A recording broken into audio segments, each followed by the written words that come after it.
ઘનશ્યામ સાથે નારાયણ સરોવરથી પૂર્વ દિશામાં આવેલી આંબાવાડીમાં ગયા. ત્યાં જઈ બધા બાળકો આંબલી પીપળી રમવા લાગ્યા. એટલામાં કાલિદત્ત રાક્ષસ ત્યાં આવ્યો. તેને થયું, આજે બધા બાળકોને ઉપાડી જઈશ અને ઘનશ્યામને મારી નાખીશ. કાલિદત્તે ઘનશ્યામને પકડવા હાથ લાંબો કર્યો. ઘનશ્યામ સમજી ગયા. ઘનશ્યામે તેની સામે દ્રષ્ટિ કરી એટલે તે બળવા લાગ્યો. આથી કાલિદત્ત બહુ ગુસ્સે થયો. તેને પોતાની જાદુઈ વિદ્યાથી ભયંકર વાવાઝોડું અને વરસાદ શરૂ કર્યા. ચારેકોર અંધારું થઈ ગયું. ખૂબ ઠંડીથી અને વરસાદથી બધા બાળકો ધ્રુજવા લાગ્યા.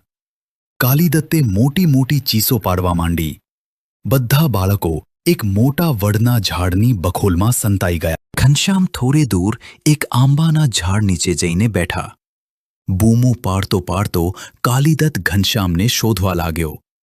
તેણે જોયું કે ઘનશ્યામ આંબાના ઝાડ નીચે બેઠા છે અને ઘડીકમાં ઘનશ્યામ ઝાડ પર બેઠેલા દેખાયા. એટલે તેણે પોતાનું શરીર આકાશ સુધી ઊંચું કર્યું અને જોરથી આંબાના ઝાડ પર પડતું મૂક્યું. કડડ! ભૂસ કરતી કેટલીક ડાળીઓ ભાંગી પડી. ઘનશ્યામ ઝાડ નીચે કચરાઈ ગયા હશે તેમ માનીને તે જોરથી હસવા લાગ્યો. તેને હાથ લાંબો કરીને બધી તૂટેલી ડાળીઓ ઊંચી કરવા માંડી. પરંતુ ઘનશ્યામ તો એમને એમ જ બેઠા હતા. તૂટેલી ડાળીઓ તો જાણે તેમનું છત્ર બની ગઈ હતી. આ જોઈ કાલિદત્ત વધુ ક્રોધે ભરાયો. ઘનશ્યામને પકડવા તેને 2 હાથ લંબાવ્યા.